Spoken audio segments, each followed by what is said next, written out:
बहुत सालों से मैं एक शोध के काम में लगा हुआ हूं कि भारतवासियों ने सबसे पहले शराब कब पी।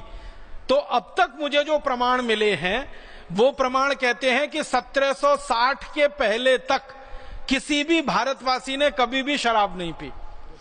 पहली बार इस देश में 1760 में शराब पी गई और वो कलकत्ता में पी गई और वहां पर एक अंग्रेजी शराब की दुकान पर पहली बार शराब बिकी और भारतवासियों ने पी और उस शराब की दुकान को स्थापित कराया रॉबर्ट क्लाइव नाम के एक अंग्रेज ने।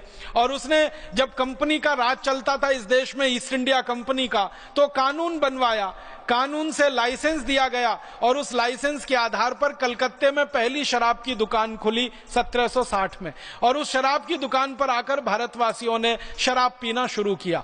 रॉबर्ट क्लाइव के समय में जब ये शराब की दुकान खुली और जिस अंग्रेज अधिकारी की पहली नियुक्ति इस दुकान पर हुई, उस अंग्रेज अधिकारी को एक बार लंदन की संसद में बुलाया गया था बयान देने के लिए। तो वो अंग्रेज अधिकारी जब लंदन गया संसद में बयान देने के लिए तो उससे पूछा गया कि बताओ तुम्हारे शराब का धंधा कैसा चल रहा है। तो उसने कहा बहुत अच्छा चल रहा है। तो अंग्रेज संसदीय समिति के सदस्यों ने कहा ये तुम क्या बोल रहे हो, भारत में शराब का धंधा अच्छा चल रहा है। उसने कहा हाँ बहुत अच्छा चल रहा है। तुम्हारे पहले कैसा चलता था? उसने कहा मेरी शराब की दुकान खुलने के पहले तो कोई शराब पीता ही नहीं था। मैं तो पहला आदमी हूं जिसने कलकत्ता के लोगों को शराब पीना सिखाया। तो तुम्हारी दुकान पर लोग आते हैं, हाँ आते हैं, भीड़ की भीड़ आ रही है। तो तुमने क्या किया उनको अपनी दुकान पर बुलाने के लिए, आकर्षित करने के लिए? तो उसने एक बात कही संसदीय समिति के सामने, जो अंग्रेजों की संसद के रिकॉर्ड्स में दर्ज है। वो कहता है कि मैंने सबसे पहले मुफ्त में शराब पिलाई भारतवासियों को। उसने कहा कि मैंने एक बोर्ड लगा दिया शराब की दुकान के बाहर और उस पर लिख दिया और उसको बांग्ला भाषा में लिखा, पहले अंग्रेजी में फिर बांग्ला में, और उस पर यह लिखा कि यहां मुफ्त में शराब मिलती है, आइए पीजिए, आनंद लीजिए। ऐसा करके बोर्ड पे लिख दिया। तो एक आया, उसने चखा, फिर दूसरे दिन वो 2 को और लेके आया, फिर तीसरे दिन 3 को लेके आया। तो कहने लगे अब तो मेरे पास ऐसे ग्राहकों की संख्या हो गई है कि जिनको पहले मैंने मुफ्त में शराब चखाई थी अब वो घर से पैसे चुरा कर लाते हैं और मेरी शराब पीकर वहां से जाते हैं। तो अंग्रेजी संसदीय समिति बड़ी खुश हो गई। उसने कहा तुमको तो पुरस्कार मिलना चाहिए। तो वो कहता मुझे अगर पुरस्कार देना है तो एक लाइसेंस और दे दो, दूसरी दुकान में वहीं खोलना चाहता हूं शराब की। तो दूसरी दुकान खुल गई, फिर तीसरी खुल गई, फिर चौथी खुल गई। एक दिन 350 दुकानें हो गई कलकत्ता में और ये दुकानें बढ़ती नहीं। अंग्रेज इसको बढ़ाते रहे, शराब पीने का कानून बना दिया। कानून में यह लिख दिया कि अगर कोई बालिग हो गया तो शराब पीने का अधिकारी हो गया। जब तक वो नाबालिग है तब तक ना पिए, बालिग हो गया तो पीने लगे। अब हमारे यहां अंग्रेजों के जमाने में बहस चली कि भारत में कोई बालिग है या नाबालिग है, इसकी उम्र क्या मानी जाए। तो आपको सुनकर हैरानी होगी, मैं सबको बताना चाहता हूं कि सालों साल अंग्रेजों ने बालिग होने की उम्र 14 साल रखी, फिर उसको 16 साल किया, फिर आते आते वो 18 साल हो गई।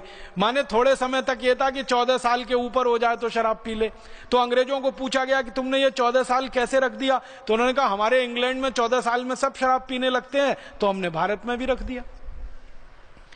आप जानते हैं इंग्लैंड में 12-14 साल के बच्चे शराब पीने लगते हैं क्योंकि उनके माता पिता पीते हैं, देख देख के वो भी पीने लगते हैं। यूरोप में भी 12-14 साल में शराब पीने लगते हैं।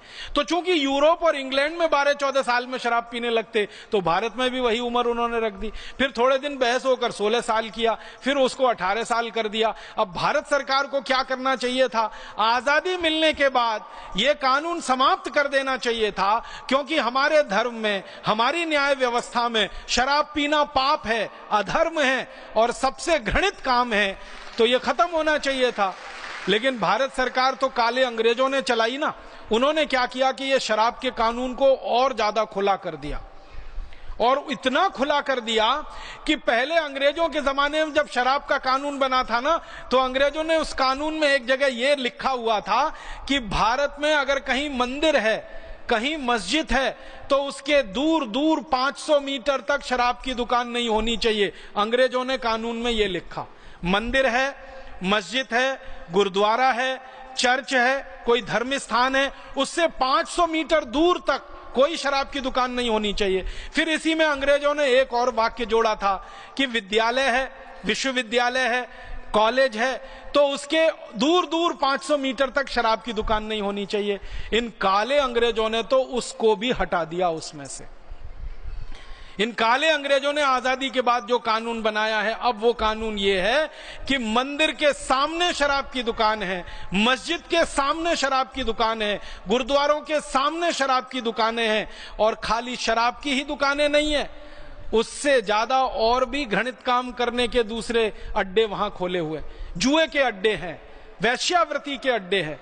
ये अंग्रेजों का बनाया हुआ कानून है, और अंग्रेजों के बाद काले अंग्रेजों का बनाया हुआ कानून। परिणाम यह हुआ कि जिन अंग्रेजों ने एक शराब की दुकान खोली थी, आज इस देश में काले अंग्रेजों की मदद से लाइसेंसधारी शराब की दुकानें 32,000 हो गई हैं, और अगर आप बिना लाइसेंस वाली दुकानों को गिनेंगे तो वो 1 लाख से ज्यादा हैं। गांव गांव शराब की दुकान खुल रही है। अगर आप कल्पना करिए 1 लाख शराब की दुकानें हैं, तो इसका माने भारत के हर 6 गांवों के बीच में एक शराब की दुकान है।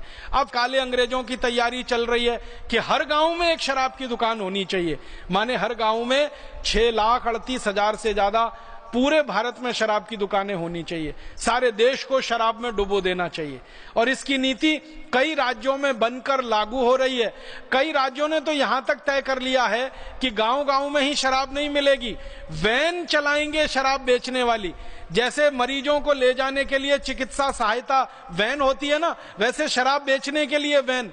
दिल्ली सरकार का फैसला, राजस्थान सरकार का फैसला, भारत के कई राज्य सरकारें अब वाहन चलाएंगी, मोबाइल वैन चलाएंगी, उनमें गांव गांव जाकर, घर घर जाकर शराब परोसी जाएगी और लोगों को बेची जाएगी। हम कैसे कहें भारत स्वतंत्र हो गया? अंग्रेजों ने भारतवासियों को शराब में डुबोया तो उनके पीछे स्वार्थ था कि भारतवासी नशे के शिकार बने, इनको गुलाम बनाया जाए और लूटा जाए। अब आजादी के बाद के काले अंग्रेज भी भारतवासियों को शराब में ही डुबोना चाहते हैं, तो कैसे कहें देश स्वतंत्र है, देश स्वाधीन है, देश आजाद है? अभी भी ये देश परतंत्र है।